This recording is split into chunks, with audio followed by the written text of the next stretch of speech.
Good morning students, I am your social teacher Nyaswari. Children, in the previous class we have completed resource and its type. Now come to the today's topic, and the topic is up in the sky. So let's start the topic. Topic is up in the sky means ऊपर आसमान में. Children, we see in the sky. हम आसमान में देखते हैं, क्या देखते हैं? What we see in the sky? We see the sun, the moon, the stars. Okay. So when we see the sun, हम सन कब देखते हैं? इन अ डे, दिन में. The moon in the evening and the stars at night. So we will discuss about the sun, the moon, the stars plus heavenly bodies, what are heavenly bodies, and the planets in our solar system. Okay, so the first is heavenly body. What is heavenly bodies? What is the means of heavenly bodies? Means heavenly bodies means is खगोलीय पिंड और आकाशीय पिंड. So the sun, the moon and the stars are called heavenly bodies. Sun, moon and stars जो क्या कहलाते हैं? Heavenly bodies कहलाते हैं. Okay. So the next is the planets in our solar system. How many planets in our solar system? Do you know? आप जानते हैं? Yes. So there are 8 planets in our solar system. The sun and the 8 planets form the solar system. Means sun और 8 planets मिलकर ही solar system बनाते हैं. Means सौरमंडल. Solar system means सौरमंडल बनाते हैं. अब now the planets are, first is Mercury, Venus, Earth, Mars, Jupiter, Saturn, Uranus and Neptune. These are the 8 planets in our solar system. I repeat again. Mercury, Venus, Earth, Mars, Jupiter, Saturn, Uranus and Neptune. Okay. So now come to the sun. Okay. So we will discuss about the sun.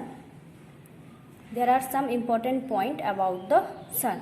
So first is the sun is at the center of the solar system. Sun क्या है? हमारे solar system का, सौरमंडल का केंद्र है. Center means केंद्र होता है. Okay? All the planets move around the sun. जितनी भी planets होते हैं वो सारे सूर्य के चक्कर लगाते हैं. It is many times bigger than the earth. ये पृथ्वी से कई गुना बड़ा होता है. The sun is important to us. ये सन जो होता है, सूर्य, वो हमारे लिए बहुत ही ज़रूरी होता है. Because it give us heat and light. ये हमें गर्मी भी देता है, प्रकाश भी देता है. प्लस सन से हमें कितनी सारी चीज़ें मिलती है. Vitamin D. It is very important for our bones. Okay. Next is plant make food using sunlight. Plants भी होते हैं, वो अपना भोजन किसके हेल्प से बनाते हैं? सनलाइट एंड एयर और वाटर, ये सब मिलकर ही क्या प्रोसेस करते हैं? फोटोसिंथेसिस. इससे क्या होता है? पौधे जो होते हैं, प्लांट्स, अपने लिए भोजन बनाते हैं. The energy obtain from the sun is called solar energy. जो एनर्जी हमें सन से प्राप्त होती है वो सोलर एनर्जी बोली जाती है. Okay.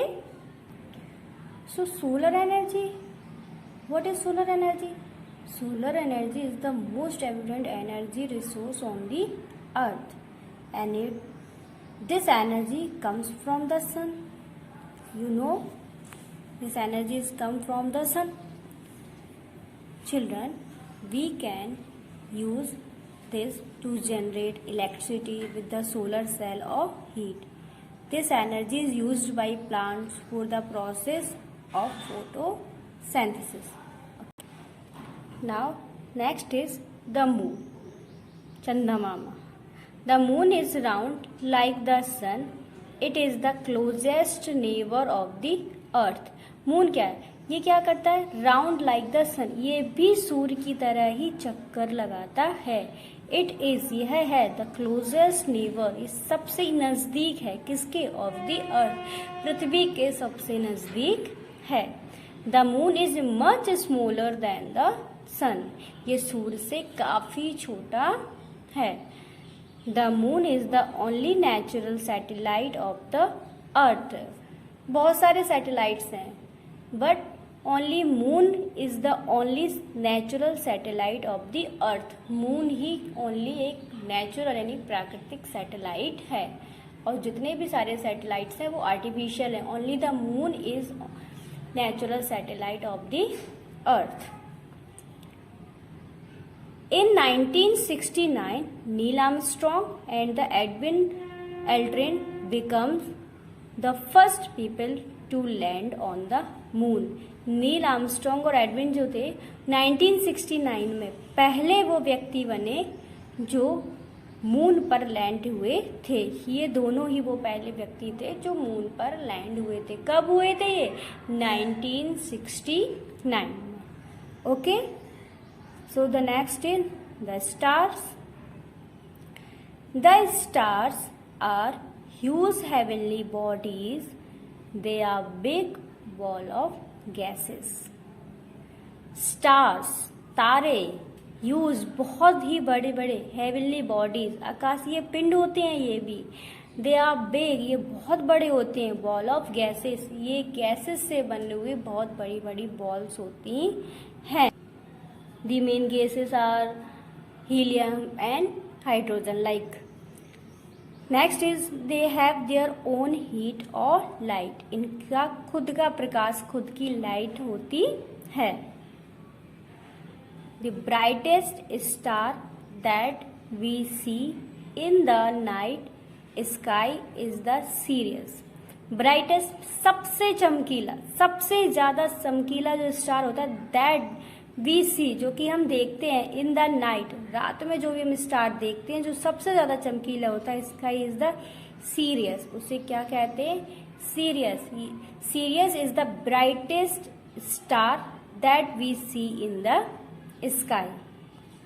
Okay, the next is some star appear to form pattern, such patterns are called constellation. अच्छा, आपने नाइट में स्टार्स तो देखे ही हैं, तो सम स्टार, कुछ स्टार्स आपने देखे अपीयर मीन्स दिखाई देते हैं, टू फॉर्म पैटर्न्स, कुछ स्टार्स ऐसे होते हैं वो पैटर्न में हमें दिखाई देते हैं, एक साथ जैसे कोई पैटर्न बनाते हैं लाइक फ्लावर या किसी भी टाइप का कोई ना कोई एक पैटर्न बना रहे होते हैं। जब भी हम देखते हैं तो सच ए पैटर्न्स, इन्हीं पैटर्न्स को क्या कहते हैं? आर कॉल्ड कंस्टलेशन, तारा मंडल कहा जाता है। क्या कहा जाता है? तारा मंडल। So some stars appear to form pattern, such a patterns are called constellation. One constellation that we can see very clearly at night is called the great bear.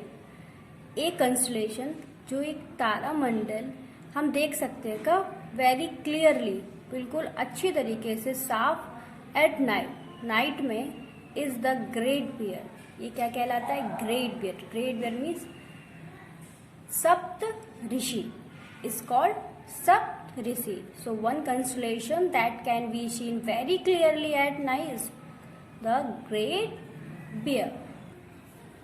So I hope you all are understood. Stay home and stay safe. Take care. Thank you.